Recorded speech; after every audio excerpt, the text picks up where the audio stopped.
तो Michael doctor बेंड्रॉफ के साथ एक शिप लेके इंटरनेशनल वाटर में जाता है ताकि वहां पे ये लोग अपना एक्सपेरिमेंट कर सकें। और वहां पे ये एक्सपेरिमेंट, तो कहानी की शुरुआत होती है एक बच्चे के साथ जो कि एक हॉस्पिटल में आता है। ये बच्चा स्पेशली एबल्ड होता है, यानी कि ये चल नहीं सकता। इस बच्चे का नाम होता है लूसियन। लूसियन को डॉक्टर माइकल से मिलाते हैं जो खुद भी चल नहीं सकता। माइकल लूसियन को माइलो कह के बुलाता है और कहता है कि आज से तुम्हारा नाम माइलो। माइलो जिस मशीन से कनेक्ट होता है वो मशीन अचानक से खराब हो जाती है और माइलो बेहोश हो जाता है। माइकल नर्स को बुलाने की कोशिश करता है पर कोई नहीं आता, तो खुद ही मशीन को खोल के पेन की एक स्प्रिंग से उस मशीन को ठीक कर देता है और माइलो होश में आ जाता है। जब डॉक्टर को ये पता चलता है कि माइकल ने वो मशीन सिर्फ एक स्प्रिंग से ठीक कर दी जिसे बनाने में हजारों डॉक्टरों की टीम लगी थी, तो वो माइकल को न्यूयॉर्क के एक स्कूल में भेज देता है ताकि वहाँ पे माइकल अच्छे से पढ़ सके, क्योंकि डॉक्टर को लगता है कि वो एक स्पेशल चाइल्ड है। माइकल माइलो के लिए एक लेटर में लिखता है कि वो इस बीमारी का इलाज ढूंढने जा रहा है और उससे ये फिर मिलेगा। जब माइलो इस कागज को पढ़ रहा होता है तभी एक हवा का झोंका आता है और एक कागज बाहर चला जाता है। और जब माइलो उस कागज को लाने जाता है तो कुछ बच्चे माइलो को पीटने लगते हैं, लेकिन तभी वहाँ पे डॉक्टर आ जाता है और माइलो को वहाँ से लेके चला आता है।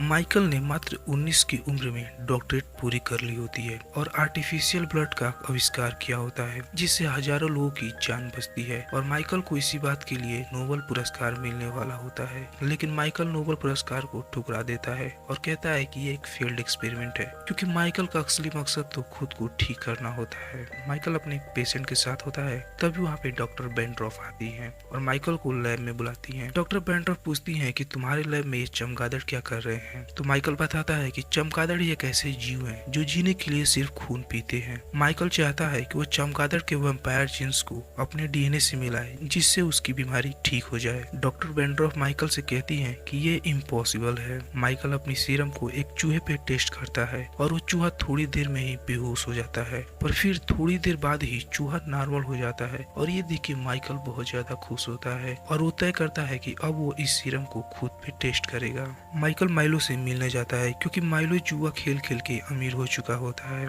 माइकल माइलो के पास इसलिए आया होता है क्योंकि इसे सीरम को खुद पे टेस्ट करना होता है और इसके लिए वो माइलो से कहता है कि एक बहुत बड़ा एक्सपेरिमेंट है और ये एक्सपेरिमेंट गैर कानूनी भी है, इसलिए इस एक्सपेरिमेंट को इंटरनेशनल वाटर में करना होगा। इसके लिए काफी पैसे लगेंगे जो माइलो के पास है, तो माइलो तैयार हो जाता है। माइकल ये एक्सपेरिमेंट करने डॉक्टर बेंड्रॉफ और कुछ गार्ड्स के साथ एक शिप में इंटरनेशनल वाटर में जाता है। यहाँ पे डॉक्टर बेंड्रॉफ माइकल के शरीर में उस सीरम को इंजेक्ट करती हैं और माइकल का शरीर धीरे धीरे सिम्टम्स को शो करना शुरू करता है। अब यहाँ पे माइकल का शरीर काफी ज्यादा स्पीड, पावर और एक वैम्पायर लाइक लुक को एडॉप्ट कर लेता है और माइकल वहाँ पे उसके साथ गए सभी गार्ड्स को मार देता है, लेकिन डॉक्टर बेंड्रॉफ बच जाती है। माइकल जिसे भी मारता है उसका पूरा खून पी जाता है। माइकल की बॉडी कुछ देर बाद धीरे धीरे नॉर्मल होती है, तो माइकल हेल्प के लिए कॉल करता है और उस शिप से कूद जाता है। जब यहाँ पे पुलिस आती है तो पुलिस ये देख के हैरान हो जाती है कि किसी की बॉडी में भी एक बूंद खून नहीं है। माइकल हॉस्पिटल में डॉक्टर बेंड्रॉफ से मिलने जाता है और उसके बाद अपने लैब में चला जाता है। वहाँ माइकल की बॉडी काफी ज्यादा कमजोरी महसूस कर रही होती है और उसे खून की प्यास भी लग रही होती है,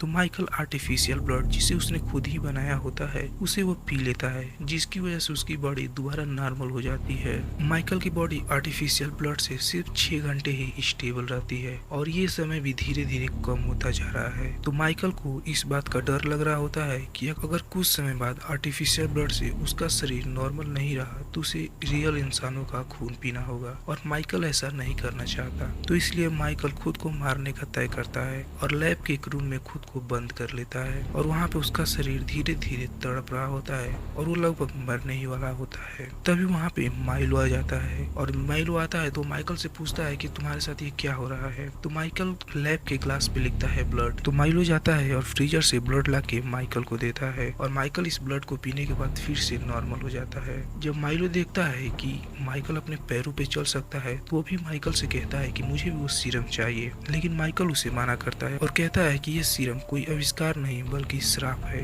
और इसे पीने में बहुत ज्यादा रिस्क है। लेकिन माइलो नहीं मानता और कहता है कि उसे इस सीरम चाहिए। तो माइकल उसे गुस्से में डांट के वहाँ से बाहर कर देता है। अगले सीन में हमें दिखाया जाता है कि माइकल के असिस्टेंट पे एक हमला होता है और इस हमले में उसकी मौत हो जाती है और उसके शरीर से भी सारा खून चूस लिया गया होता है। पुलिस को माइकल पे शक होता है और वो माइकल के लिए आते हैं। माइकल वहाँ से भागने की कोशिश करता है लेकिन फिर बाद में पकड़ा जाता है और जेल में डाल दिया जाता है। माइकल से पुलिस पूछताछ करती है तो माइकल उन्हें कुछ नहीं बताता और माइकल उनसे खून मांगता है लेकिन वो लोग मना कर देते हैं। माइकल से मिलने माइलो आता है नकली वकील बन के और अपने साथ खून भी लाया होता है और वहाँ पे माइलो माइकल से कहता है कि वो खुद को स्वीकार करे और इस जेल को तोड़ के भाग जाए। माइलो ने भी सीरम पी लिया होता है, ये माइकल को एहसास हो जाता है और माइकल ये जेल तोड़ के वहाँ से भाग जाता है। माइलो ऐसा हो गया होता है चलते फिरते लोगों को मार रहा होता है लेकिन माइकल ऐसा नहीं चाहता। माइकल माइलो को रोकने की कोशिश करता है पर माइलो नहीं रुकता। माइलो एक बात और माइकल को बताता है कि उस नर्स को भी इसी ने मारा है। माइकल और माइलो के बीच फाइट होती है पर माइलो असली लोगों का खून पीता है इसलिए वो ज्यादा पावरफुल है तो माइकल वहाँ से निकल जाता है। यहाँ हम देखते हैं कि माइकल साउंड वेव की हेल्प से फ्लाई भी कर सकता है और माइकल उड़ के वहाँ से